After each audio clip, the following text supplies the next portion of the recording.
Bienvenue dans cette nouvelle édition du Non-Stop Info. Au sommaire, tension entre la Côte d'Ivoire et le Mali après l'arrestation de 49 militaires ivoiriens à l'aéroport de Bamako. La junte au pouvoir les accuse d'être des mercenaires arrivés illégalement sur le territoire. Des accusations rejetées par Abidjan qui réclament leur libération sans délai. Après Libreville, l'OIF a achevé sa mission économique à Kigali au Rwanda ce mercredi 13 juillet.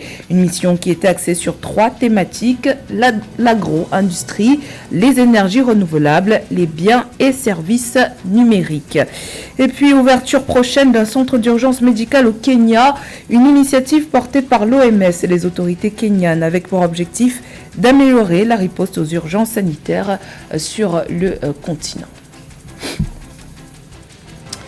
Mais tout d'abord, l'armée burkinabé a annoncé ce mercredi 13 juillet avoir neutralisé au moins 17 terroristes dans une contre-offensive menée à la suite d'une attaque perpétrée par des individus armés contre un détachement militaire et des civils le 10 juillet dernier dans la commune de Barsalogo, au centre-nord du pays. Selon le communiqué de l'armée burkinabé, cette contre-offensive est engagée depuis plusieurs jours pour traquer et neutraliser les groupes terroristes qui sévissent dans la zone de la région du centre-nord.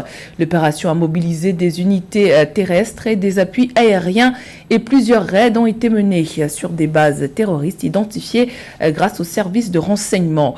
Le communiqué précise également qu'aucune perte n'a été enregistrée du côté de l'armée burkinabé. 49 militaires ivoiriens sont détenus par les autorités maliennes depuis le 10 juillet dernier. Ils ont été arrêtés dimanche à l'aéroport de Bamako. Les autorités maliennes les accusent notamment d'être des mercenaires arrivés illégalement sur les territoires dans le but de déstabiliser le pays. Des accusations réfutées par la Côte d'Ivoire qui ce mardi a réclamé leur libération sans délai. Le point sur la situation dans ce sujet de Joël Ballot. Le gouvernement ivoirien monte au créneau face à l'arrestation de ces 49 soldats. En effet, le 10 juillet 2022, plusieurs soldats ivoiriens qualifiés de mercenaires par la junte malienne ont été appréhendés à l'aéroport de Bamako. Les autorités maliennes ont indiqué qu'il n'y avait pas eu de communication selon les usages pour la venue de ces soldats avec leurs armes et munitions. En ce qui concerne la situation de nos soldats au Mali, je voudrais rappeler que donc, le Conseil de sécurité s'est réuni et à cet effet, un communiqué a été produit. Je voudrais que nous nous en tenions à ce communiqué sans entretenir donc, de quelque façon que ce soit des polémiques. Je peux émettre un seul commentaire. Au Mali, ceux qui sont au pouvoir aujourd'hui sont des militaires, dont certains sont des forces spéciales. Ils savent comment on renverse un régime. Face à cette situation, le Conseil national de sécurité ivoirien a tenu une réunion extraordinaire le 12 juillet, puis publié un communiqué affirmant qu'aucun militaire ivoirien ne possédait d'armes, encore moins des munitions de guerre. Cependant, selon les autorités maliennes, rien ne justifie la présence des forces ivoiriennes à Bamako dans la mesure où elles ne disposaient ni d'ordre de mission ni d'autorisation d'accès au territoire national.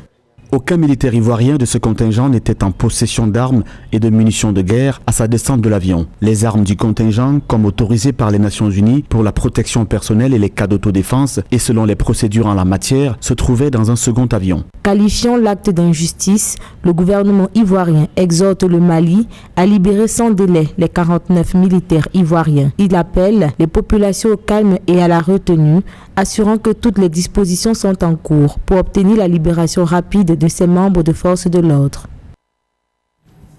Toujours dans l'actualité, audience renvoyée pour les 6 militaires béninois accusés de complot contre la sûreté de l'État et non-dénonciation de crimes.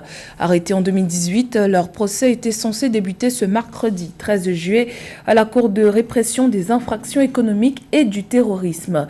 Ils sont notamment soupçonnés d'avoir participé à un projet d'assassinat du président Patrice Talon. Le procès a été renvoyé à la suite d'une requête de la défense. Un des prévenus contestant contestant sa mise en accusation, a formulé un pourvoi devant la Cour suprême qui n'a pas tranché avant l'audience de ce mercredi. Le procès a donc été renvoyé sans fixer d'échéance. Il faudra attendre l'arrêt de la Cour constitutionnelle avant de le reprogrammer.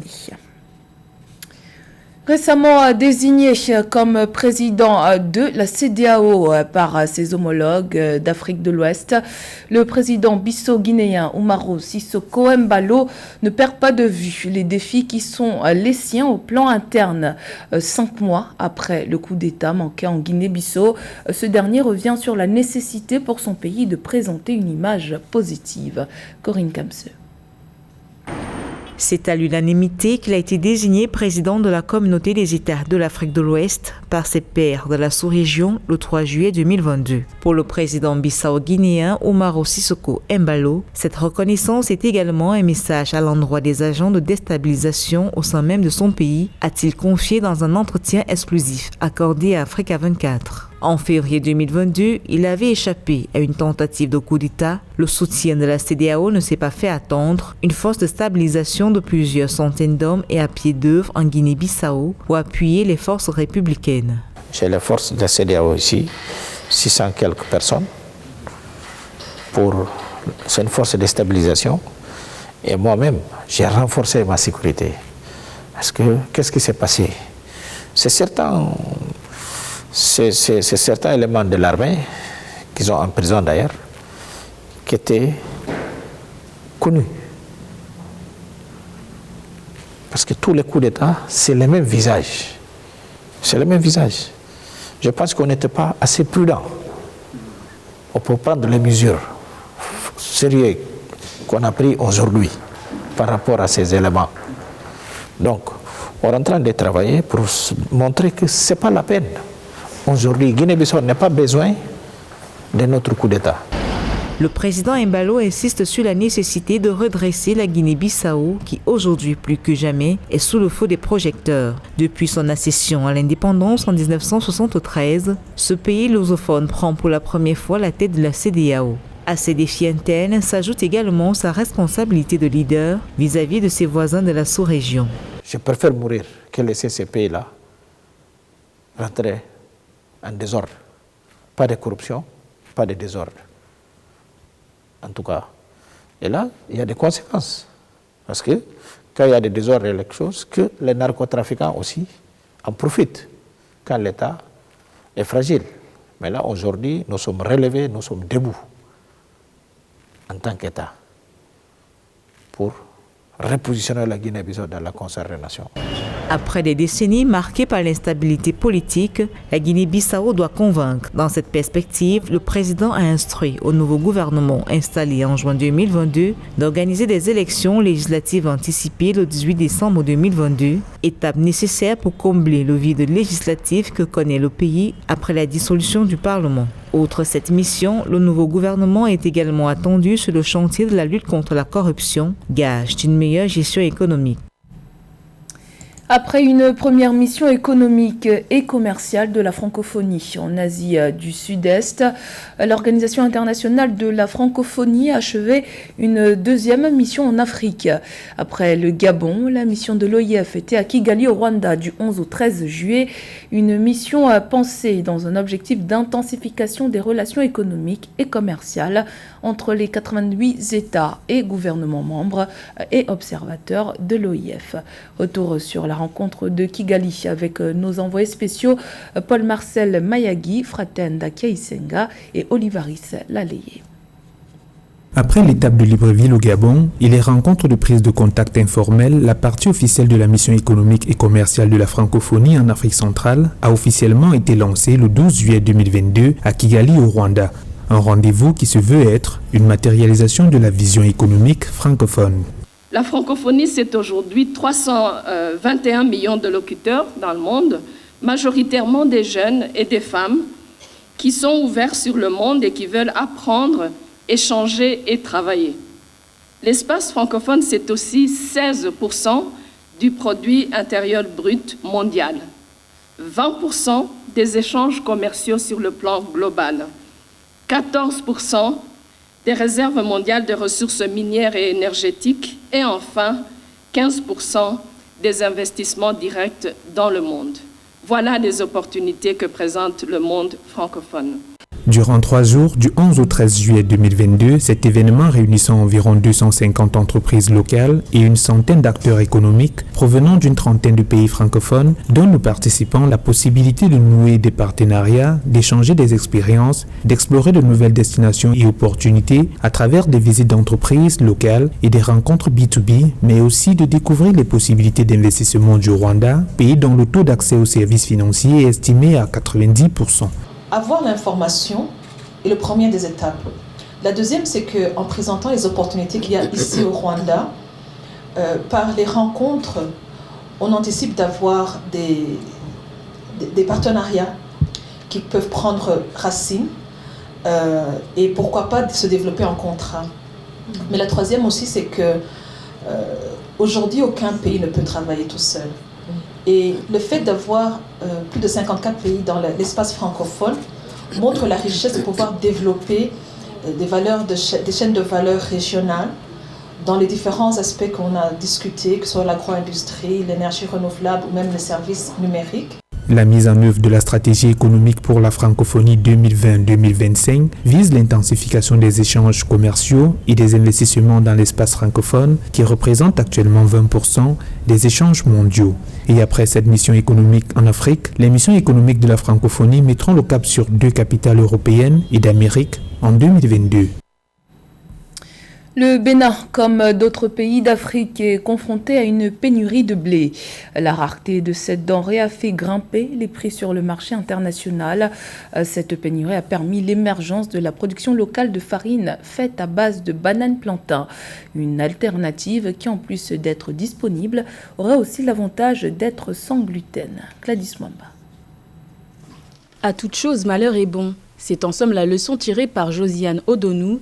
Face à la pénurie de blé qui résulte du conflit en Europe de l'Est, l'entrepreneur béninoise a constaté depuis quelques mois une augmentation de la demande pour sa farine produite à base de bananes plantain, une entreprise qu'elle a débutée en 2018. Avant la guerre de l'Ukraine, je produisais au moins 80 kilos par mois. Mais actuellement, à cause de la guerre de l'Ukraine, qui a permis la cherté du blé, et qui l'a rendu également rare sur le marché, je produis jusqu'à 150 kg par mois. La banane plantain joue un rôle important dans l'économie locale.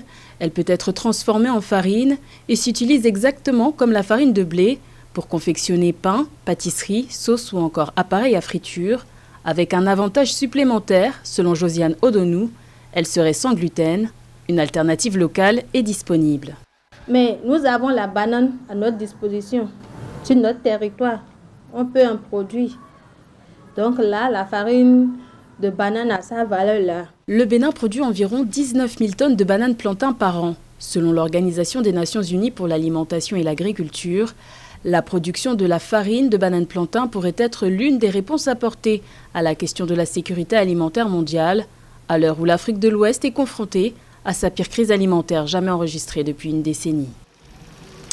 Quelle riposte aux urgences sanitaires en Afrique?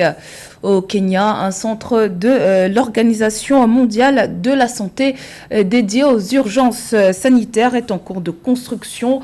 L'infrastructure pose les jalons d'une initiative plus vaste de l'OMS qui ambitionne de changer la gestion des situations d'urgence sur le continent africain. Zahra Mohamed Moutiou.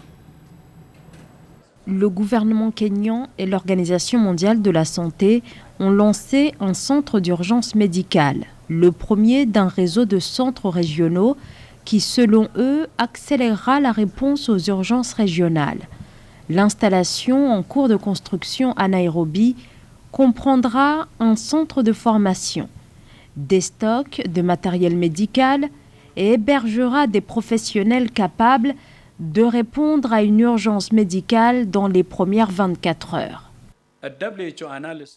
Une analyse de l'OMS révèle que moins de 10% des pays du continent africain disposent de la main-d'œuvre nécessaire pour se préparer, détecter et répondre aux risques de santé publique.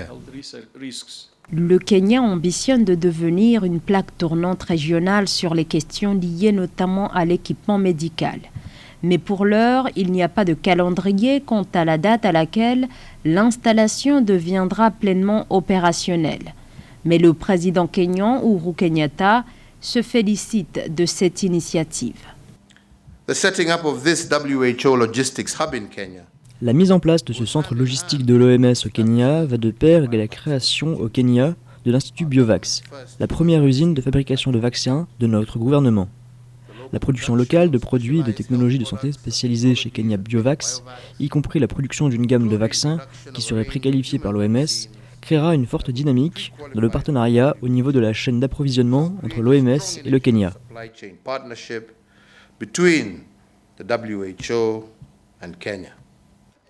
Ce centre demeure au cœur de l'initiative phare de l'Organisation mondiale de la santé en matière de sécurité sanitaire en Afrique.